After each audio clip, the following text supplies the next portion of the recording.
How's it going out there, everybody? Coach Mike here, Texoma Lacrosse. We are live and on the interwebs. Yes, we are. It's good to be here. Hey, we got quite a few of our guys here. I know we got a bunch that are trying to get logged in as we speak. So the show must go on. It is 7:25 this Thursday evening. Beautiful, cold November 13th. We're going to go around here, and I want every one of us to kind of introduce ourselves. I know we got guys from Shawnee. We got a couple guys not on webcam, so let's just try our best, and we can go around the room. Let's start with Noah. Just tell us a little bit about you, your year of school, what high school you go to, your position, kind of what got you started, and then lastly, your kind of expectations for the year. Yeah, so like you said, my name's Noah. I go to Dale High School. I play mostly attack and a little bit of midfield. I've been playing, this will be my third year. And I just heard about it from a couple of my friends that play and that still play. And they wanted me to give it a shot, so I gave it a shot, and it's awesome. I love it. So I actually played at St. Gregory's, and it was freezing balls. It was so cold. So tell us your expectations for the year. I think it's going to go well. I think we got a good like a good program set up to where we're going to set up practices and how we're going to be learning the same thing, even though we're not at the same practice facility. But, yeah, I think it'll definitely be good. I think we're going to have quite a few subs, which is going to be a lot nicer than running the Iron Man again. And I think things are going to go well. All right, good deal. All right, let's have Hudson, good old Hud, give us your little spiel. All right. First of all, can you guys hear me okay? Oh, yeah. All right, sweet. Well, I mean, I joined this summer. Like you said, I had some friends doing it. I mean, I've known Gavin and Aaron for a while. So basically, I wanted to get interested, and I'm, still in the process of learning everything and kind of getting used to the sport. But I mean, Coach Mike's really showed me a lot, so I'm really looking forward to see how well we do this year as a team and getting to know you guys and everything. So it'll be cool. All right. Drake, do you have I don't know if you have your mic on, so you might have to just chat it up over there and give us a little spiel. Essay time. Oh, there he is. Yeah, cool. Can you hear me okay? Yes, sir. Okay, I'm Drake. I go to Shawnee High School. I play goalie. I started because of my brother. Let me play. Played it, liked it. Here now. Somebody tell Grant he's not in right now. Can you hear us, Drake? Yeah. Tell us a little bit about your expectations for the year and kind of where you want to see us, come May. Hey. I don't know. I want to play, and I want to see us grow as a team and win. All right. Hey, that's a good goal. All right. Let's go ahead now, and we'll move it over to Brennan. You can kind of get your little introduction and give us a little spiel, where you go to high school, what grade you're in, how long you've been playing, how you got started, and lastly, what are your expectations? I'm Brennan Street. I go to Dale High School, and I really want to play midfield, maybe a little bit of attack. And my expectations, I want to try my best to get as good as I can at this sport and get to know everybody on the team. And Bleeding with my beer, but I don't trust it. practices and stuff. All right. All right. Well, let's have the trio in the green room. get us their little quick intros and all those questions as I mentioned. Okay, yeah. I'm Aaron McKinney, senior at Grant High School. Uh, expectations for this year: I'd like to win a few games. I don't know. Just looking forward to playing. All right. How about your compadres there? Are they in line getting some ice cream? Gavin went to go turn the radio down. Look, he'll be here in just a second. I'm supposed to talk. Yeah, come on. You're on. No. Hurry up. Oh. All right, guys. Dang it. Kevin, I go to Durant, and I like to have a good time. Praise hell, praise devil.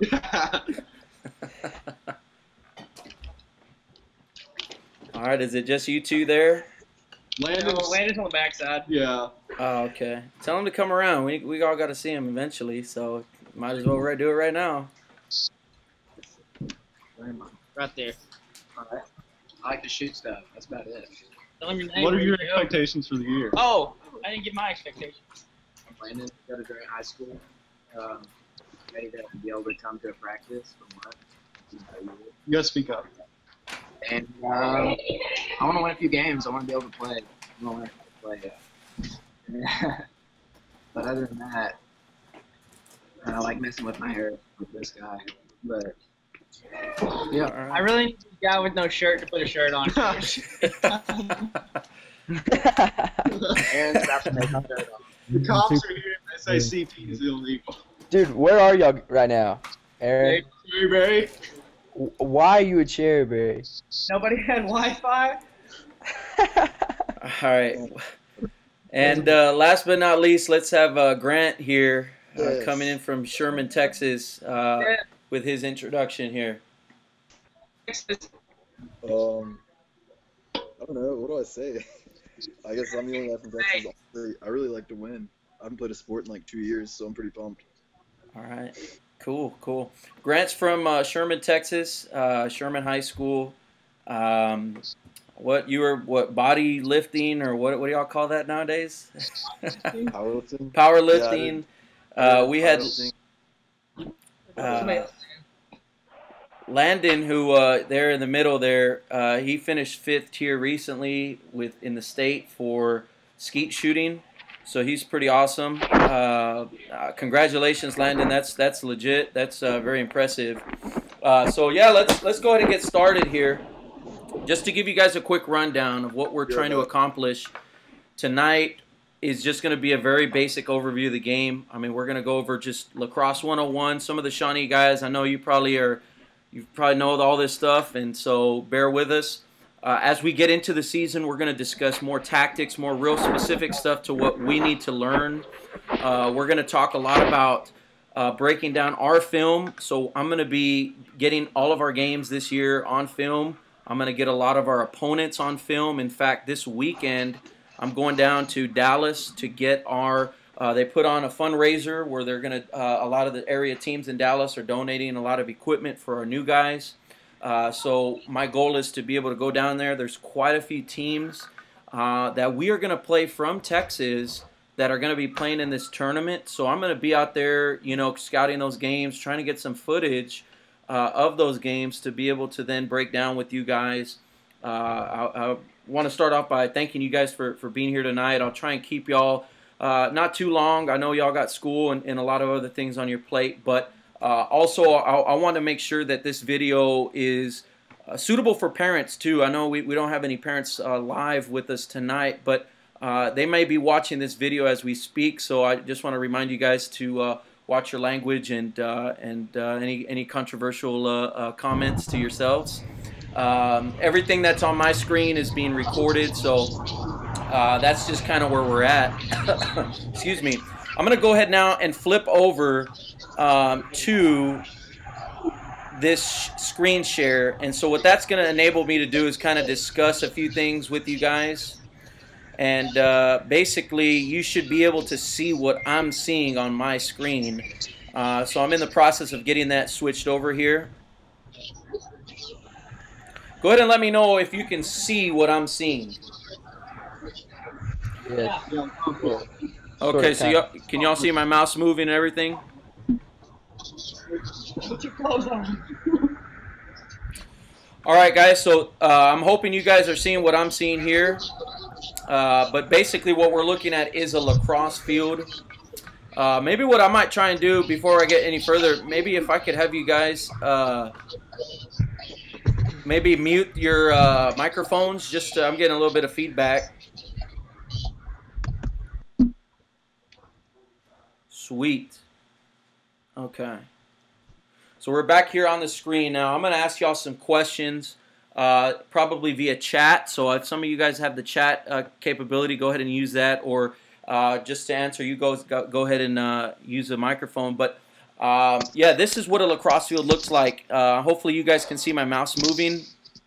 The length of the field is 110 yards usually. It can either be a length of a football field, soccer field. The width of the field is roughly about 60 yards, so it's normal football field's about 55. So usually you play to the outside of those out of bounds areas with the football field. Here in the middle you got your center line, and this is of course what divides the field. You've got your X here in the center. This is where all of your face-offs happen. Face-offs occur after every goal and at the beginning of every quarter. You've got this little area here up top, which is called your wing area. And this is where your wing midfielders will be standing while the face-off is taking place. We're going to watch some videos of that, so if it's going a little bit too fast for you guys, don't worry. We're going to watch it several times. The next lines of concern is this line here, which this is actually the top of the restraining box, normally referred to as the box. Not to be confused with the penalty box, but this is a restraining box. You'll see these dotted lines here, which complete the restraining box. Sometimes you'll see that as a solid line. In some other cases and scenarios, you'll see it as a dotted line.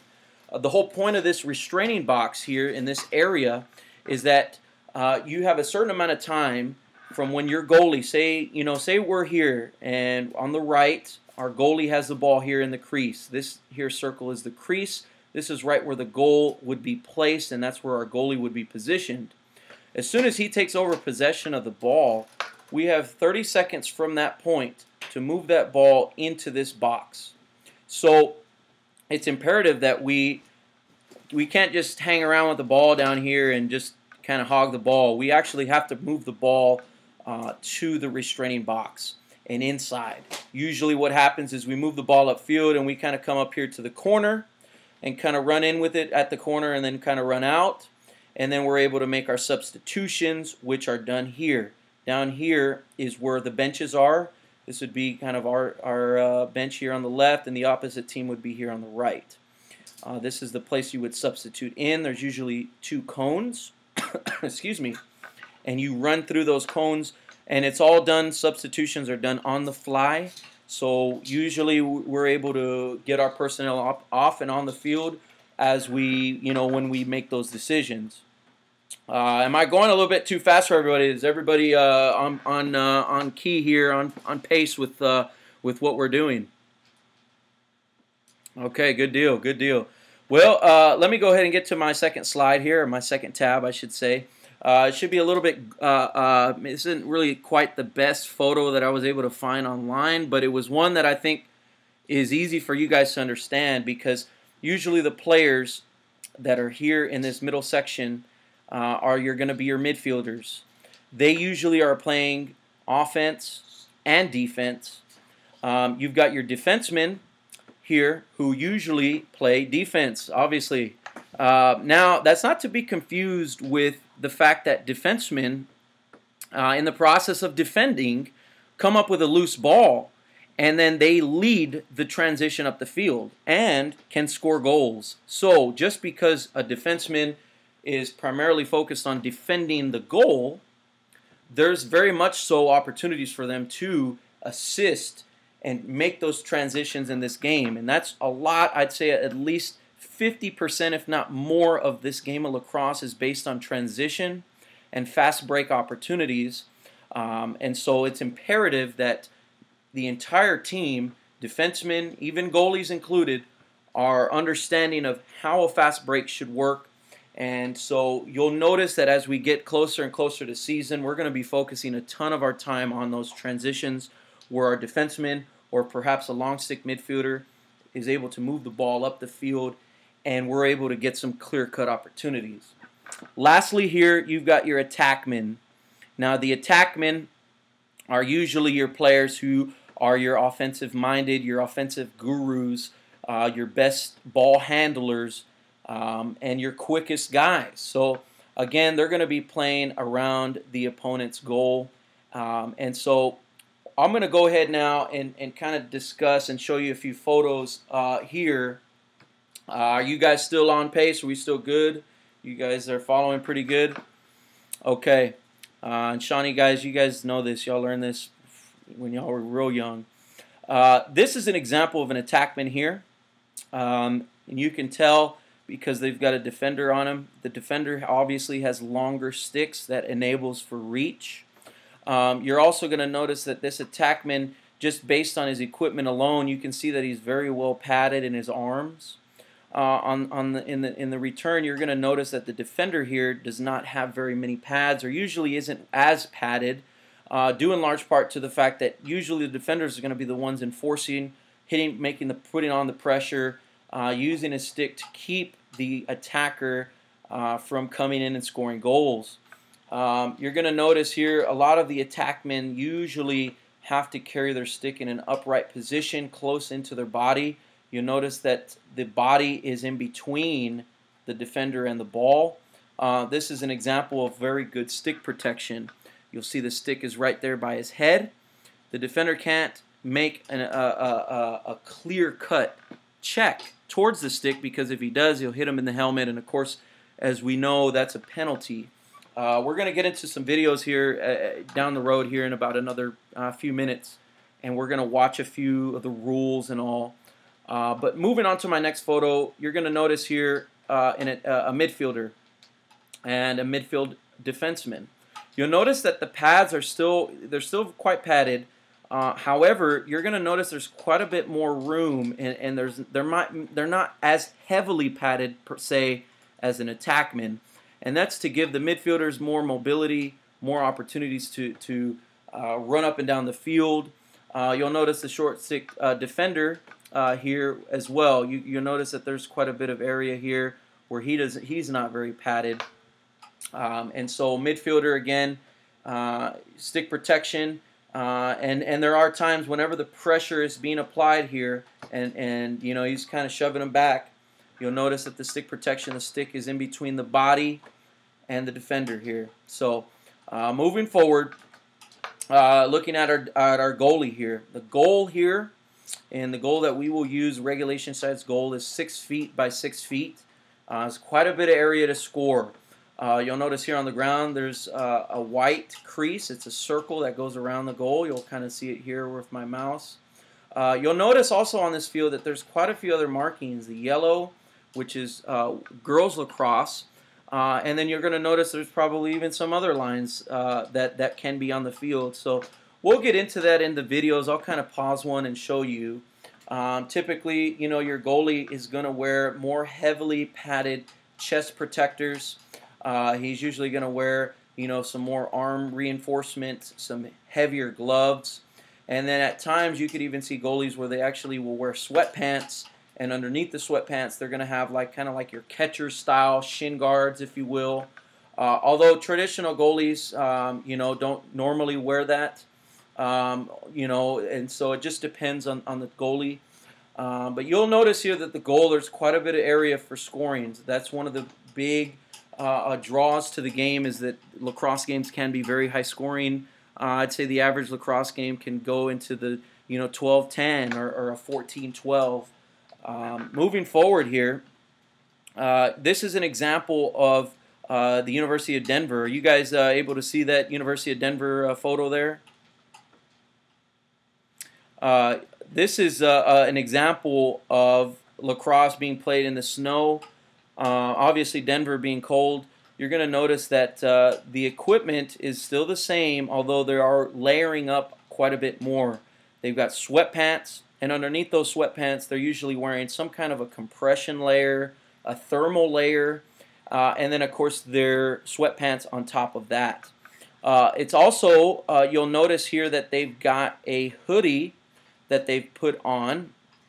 You'll notice here it's a black hoodie that they've got, and here's the hood back here. You'll see it. And that's one of the big reasons why, you know, the hoodie is such an important role, not only fashion-wise to be able to, you know, be together as a team, but it's something that is very much so worn in games.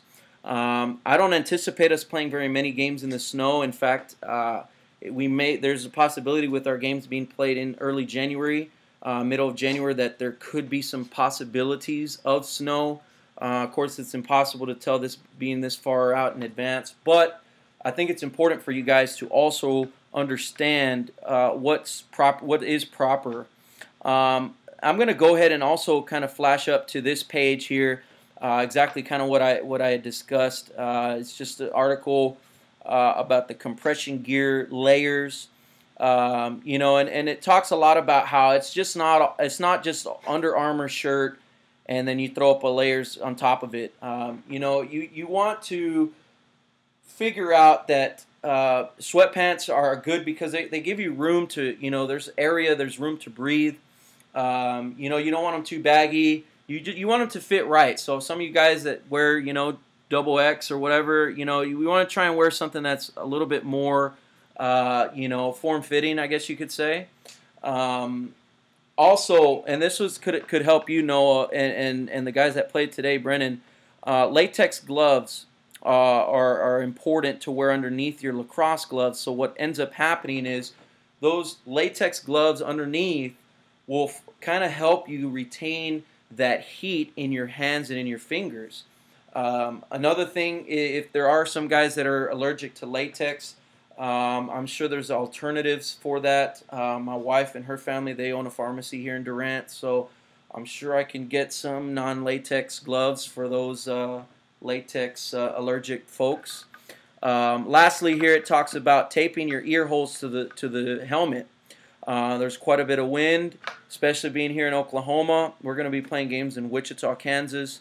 You know, it's obviously it's hard whenever that wind comes through the front of the helmet, but though taping those ear holes, it's not going to affect your hearing all that much, but it's definitely going to make a big difference. So for those guys that might not have known that, there's a little nugget of information for you, Noah and Brennan and all the rest of us that I'm not sure I've shared with you guys yet.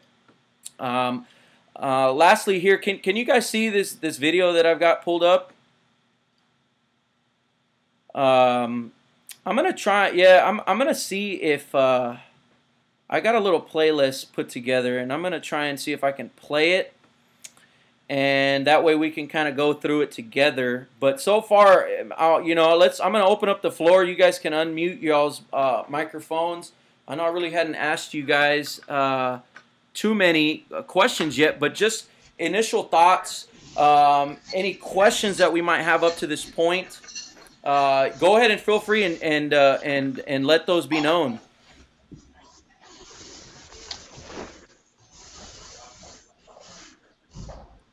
Any thoughts? Anyone? We actually wore those latex gloves tonight at the game. Oh yeah, and it still was pretty bad. It helped, yeah, but it was still really cold. Oh man. Well, I'm gonna look into. I know, and I've also heard of some players using. What they do is they wear those latex gloves, and then on top of that, like a real thin, very lightweight fleece-like glove. That obviously is going to allow for a little bit more insulation, and then of course you wear your gloves on top of that. I know that those I actually, you know, I've heard of a few people, and I know I'm going to be going down to Dallas this weekend, so I might ask around too some of the other coaches, see what all they've done. Excuse me, and how they kind of help get their players prepared, because this weekend's about to be pretty cold. So here we go. I'm going to try and get. I kind of start a little playlist here. Yes. Has anyone else Oh, some of the players. has anyone else joined in here that hasn't introduced themselves yet?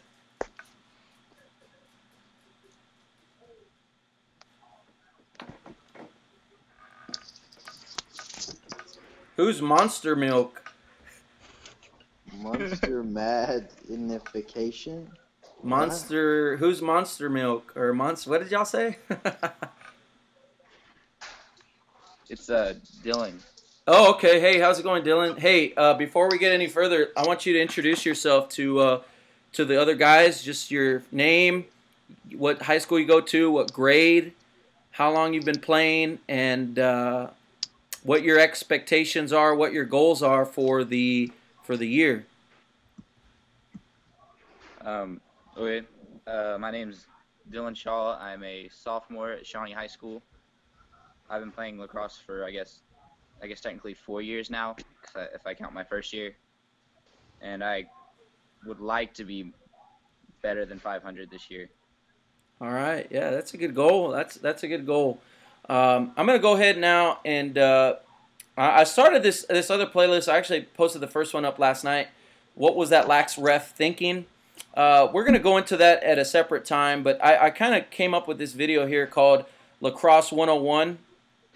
And do you guys see? Let me get it pulled up here real quick, and that way we can kind of go through this together. Hopefully these commercials and stuff.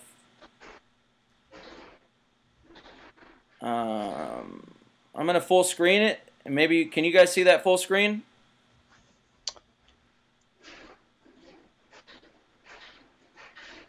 Yes, no, I can't see y'all, so y'all probably have to say something. I can't see it. No, I can't see it. Okay, let's see. I can see it, just not full screen. Oh, okay. Did it get smaller right there? I'm gonna go theater mode. Do y'all see that? Do y'all see theater mode? Yeah. Yeah, theater mode's good. Okay, good. All right. Mute their mics. We can hear it. We can see it.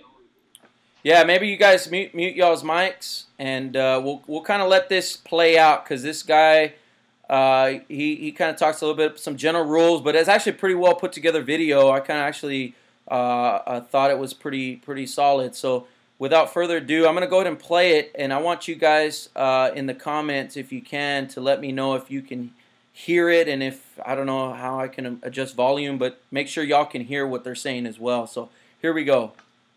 Like in ice hockey, you can play the ball behind the goalie. We are going to cover a rule called offsides. So can y'all guys hear that pretty good? No? Nope. No. Oh, how are we going to do that? Okay, you know what? How about this? I'm going to just go ahead and play the video, and then I'll talk through it, okay? So Okay. one of the basic rules to lacrosse is understanding offsides and onsides. lacrosse, a team always has 10. So what ends up happening here is there's always 10 people on the field. There's 4 defensive players, and if, for example, this being our defensive area, we're going to have our goalie in here. Drake will be here, signified as this O, as in donut O, is going to be in the goal. We're going to have, obviously we're going to be in blue here. The X's is going to be us. So once we understand that, we're also going to realize that on the other side of the field, we're going to have our 3 attackmen, our offensive players. They're going to be in the attack area around the other goalie. So here soon what will happen is you're going to start to see, a few of our players, they're going to be lined up how they should be. This part here is saying that you got your 3 midfield players, which they play offense and defense, which of course I explained to you a little bit earlier. But that's kind of an idea. You got those 9 players. It's 10 on 10. You got your defenders here, midfielders, and your attack. So this is typically, if we're defending this goal, right, we've got our 3 deep holes here, and we got our 3 midfielders here, okay, playing defense. These guys, because they're on attack, they can't come back over to help us. They've got to stay on this side of the field. They could actually creep up a little bit and be closer to the midfield line, but if they step over, that's a 30-second penalty, and they would go to the penalty box, and we would be 1 man down. So what this is going to explain is that offsides. This is that example. If we had an attack come back and now all of a sudden we have 7 players, we only have 2 on this side of the field, that's considered offsides. So what I like to remind everybody is that if you're an attackman, you've got to stay playing offense. If you're a midfielder, obviously you're going to play back and play defense. Now, there is going to come the time where, say, we bring one of our midfielders and we have a play designed where he brings the ball behind the goal, and we've got an attackman who would have otherwise already been behind pop out and play a quote-unquote as a midfielder for that particular play. If possession were to be lost, because the attackman is now playing up closer to the rest of the field, that attackman would then go back and play as a quote-unquote midfielder, because this midfielder who's now playing in the attack position is kind of further caught behind, so he'd have a lot longer run to get back to play defense. That might be getting a little bit too advanced, but just the general concept on this is you have to keep 3 offensive players on this side of the field. So this will keep playing out, and you see it because there's only 2 offensive players, it's offsides. You need 3. So here's the reverse example, is say we're on offense, and we've got our 3 attackmen and our 3 midfielders. If a defender were to come down the field and try and help us with our offense, that's considered offsides, because on the defensive side, you need to keep your goalie along with your 3 defenders back. Now, on the flip side to that, say one of our defenders, for lack of an example, let's say Aaron is playing deep hole for us, and you pick up a ground ball and you're coming up the field on a fast break. What that means is one of the midfielders has to stay back. So one of the midfielders has to stay back on this side of the field, because he's going to act as our quote-unquote third defender. So we would have this player, this defender, and our goalie on the left side of the field, which would keep us onside. In this example that they've given to us, this is what happens is this defender crosses over. That's considered offsides, and we automatically lose possession, and there's a penalty for that. So you'll notice there's only 3 defenders. You got a goalie, and your two others. You always need 4. So now here's kind of some goalie rules. Obviously Drake he's been a long time goalie, so this is one of the things that can happen, which is called goalie interference. And so what happens is when the goalie has the ball, he makes a save, or somehow he has the ball in his stick, what ends up happening is he's got to then make a pass out to one of the defenders. So what this example, I'm going to rewind it so you guys can see. So Drake's got the ball here in the goal, and he's trying to make a pass.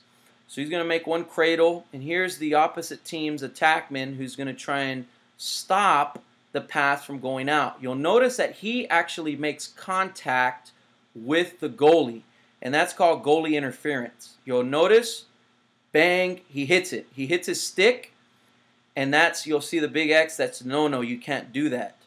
So there he makes a save, and here is an example of what you're supposed to do. You see that he did not make contact. Okay, I'll show it to you one more time. First time he's going to make contact. Boom. You cannot do that. That's goalie interference.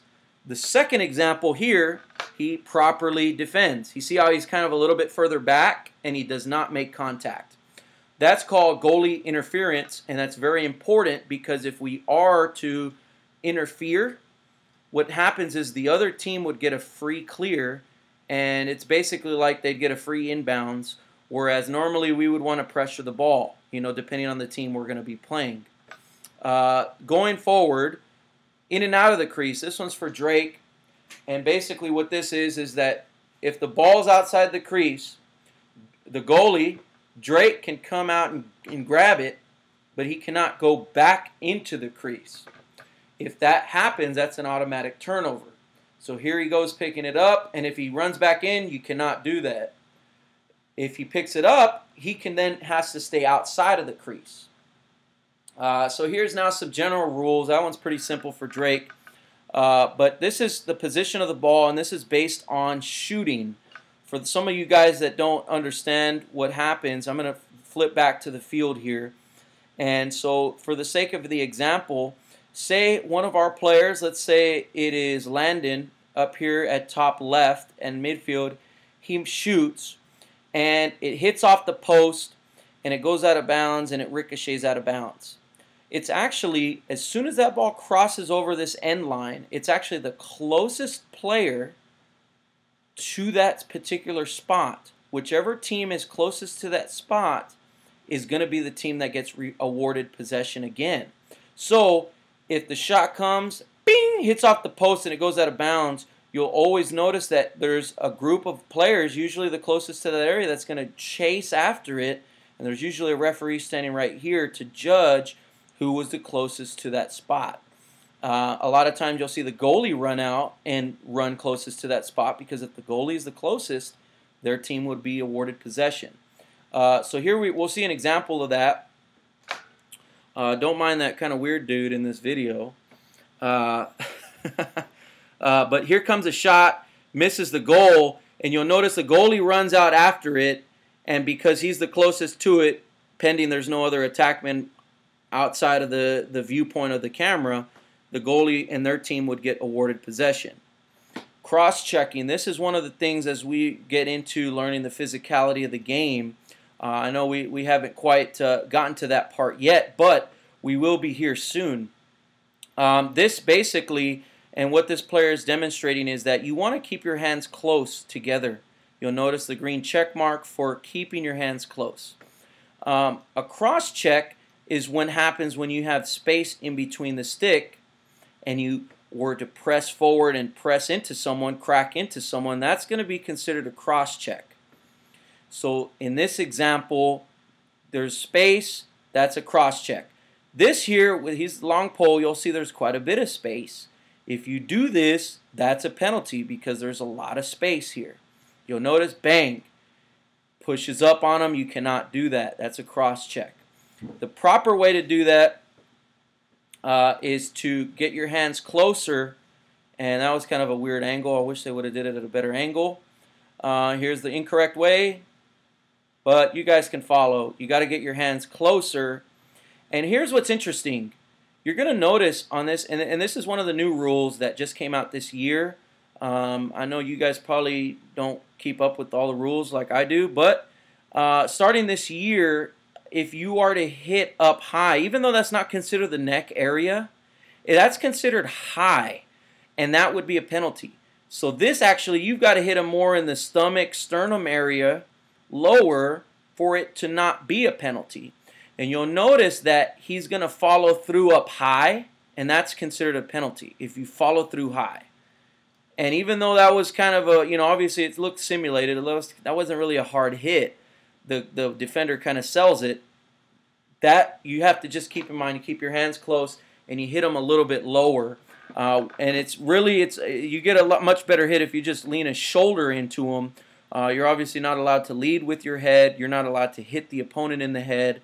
Anything to the head is a major penalty. Slashing, this is a pretty self-explanatory one.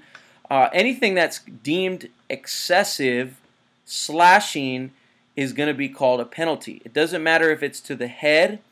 You'll notice the defender in kind of an athletic stance here. He's going to swing his stick, and obviously if he hits him in the helmet, it doesn't matter if it's soft or if it's hard. That's going to be called any time. This slash can happen if you hit him in the pads, even if you swing at the stick, and even if you are to make contact, that can still be called a penalty if it's deemed excessive. So here was an example. He hits him in the helmet. You'll see a big X. That's a no-no. Excuse me. Here comes again. You'll notice here that he's going to be looking to hit him with a poke check, which is where it's more of a poking motion, obviously, hence the word poke check. And that's going to hit him. And see, in this example, I got a little bit ahead of myself. That time he slashed him in the back, which you cannot do. You cannot you cannot do that when you hit him in the back. So that's going to be called a lot as well. Actually, I didn't give an example of a proper check. So anyways, we'll talk about that at practice. There's only a couple more here, and this one's called warding.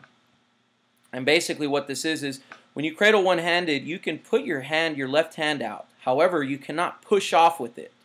You cannot move it around and act like you're, I guess, shielding it. You have to keep it in a permanent stationary spot. In this video example, you're going to see that he's going to use his hand to kind of push off. And you'll see it here. Bang! You see how he moved his hand out? You can't do that. That's called a warding. Obviously, this is pretty self-explanatory. You cannot touch the ball with your hands. This is kind of like soccer. You can't just pick it up and run with it. You can't do anything. You can't do it anything else like that. False start. This is with a face-off. Basically, what happens here, and we're going to watch some videos of that. But what ends up happening is the referee will put the two players, in between each other. And this is what happens when the referee says down, set, whistle. And if you move early before the whistle, that's considered a jumping of the whistle.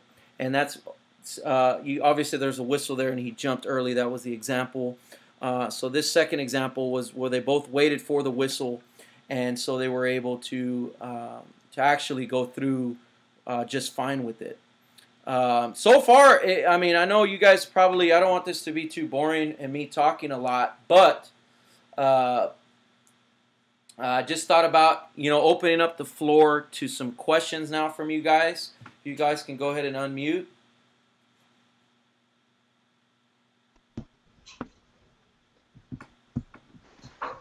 Any thoughts? Any comments? It was cool.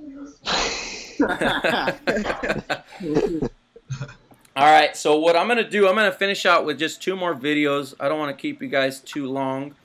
The first video is going to be an example of the face-off and how important that is. I'm thinking a good guy for face-offs could be Grant. You'd be pretty awesome at that, I feel. Well, we got another guy, Blake, who could help us out too. We might even try some of the Shawnee guys getting in there. We got some grinders. So we're gonna really practice hard at the face-offs, because the face-off is very important in terms of being able to establish possession. So I'm gonna go ahead now and show this video here. Are you playing college face-off rules? Yeah, the new college rules are going to apply to us. That I can kind of cover in a separate video. But honestly, I don't think it's going to affect us all that much. I mean, really, the face-off, there wasn't really too many of us that, kind of abused the rules the way Duke's player did. Here's an example of a face-off. You guys can still see that, can't you? Yeah. Yeah. Up here, this yellow line. Obviously, they're playing in the Carrier Dome. This is Syracuse against Duke. You'll see this yellow line. That's called the wing line. You'll see that these two guys, they got to stay behind that until the whistle's blown. By the way, this is not Duke. That's Bryant. And this guy's name is Kevin Massa from Bryant. He was the best face-off guy 2 years ago. This dude's pretty much a beast. And he plays for a pretty small college in Bryant against Syracuse. So here you go, they're down, and that was an example of the Syracuse player going down early. Here you notice it's kind of almost like a wrestling move. You'll see here that those players from the wings will come in, and you'll see the importance of being able to pick up that ground ball, and there was a push from behind. Let me rewind that so I can show you. You'll see there's a scramble for the ball, and you'll see there's a push right there from the back. That's going to be called every time, and that's why they stopped, and it was awarded possession to Bryant. You'll notice here, see there's a lot of a scramble. You get those balls, and there's a ground ball, and you get those wing guys to come in and help you. There's an example of Syracuse actually winning the faceoff, but they weren't able to secure the ground ball. So actually, that was a faceoff awarded to Bryant. Here's an example of he won it out to himself, Bryant, and there the Syracuse was able to pick that up. I'm going to pause it here because you're going to notice that there's a long stick midfielder that's taking the draw. What had happened was Bryant and Kevin Massa was winning all these faceoffs, and you'll notice he just won 4 of 5, and look at the score. It's 4-1 Bryant. This year Syracuse was the #1 ranked in the country, and Bryant just barely snuck into the playoffs. This was in the first round of the NCAA championships. And so what ends up happening here is, in order to kind of tie up this player, Syracuse decided to put in this long stick midfielder, which obviously there's a lot more stick, and this guy's a bigger guy. So they did that in an attempt to kind of slow down Bryant in winning all these faceoffs. If you'll begin to notice that faceoffs is an important part of the game, it's how you establish possession. I'm going to go ahead and let these play. You'll see how he flips it out to his wing long stick midfielder. Here we go again. He gets a clamp down on that ball, and he's able to win it out to himself and swing it out to his teammate. Hey, Coach, your video's not showing on mine. It's just the Texoma Lacrosse logo. Let's see. I think it's like that with everybody that's on mine now. Is everybody seeing just the Texoma logo, or are y'all seeing the video? We see the video. We're Yeah, seeing I see the video. Yeah, I see the video too. every time somebody talks, I just see them. Okay. Video. Okay, boy. Mute it again. All right. Maybe you might try maybe a restart, no, or you might click out or click back in. I'm not sure how to do that. Okay, I'll try to get back in. Coach Little, you got any of the knee down face-offs?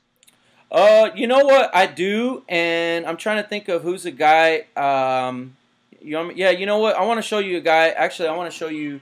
I'm gonna switch it up on you guys. Actually, I'm gonna open up a new tab on you guys. Can you guys follow along with? Mom, I'm in a meeting. YouTube. Oh, tell her to come say hello. Would y'all like to meet my mom?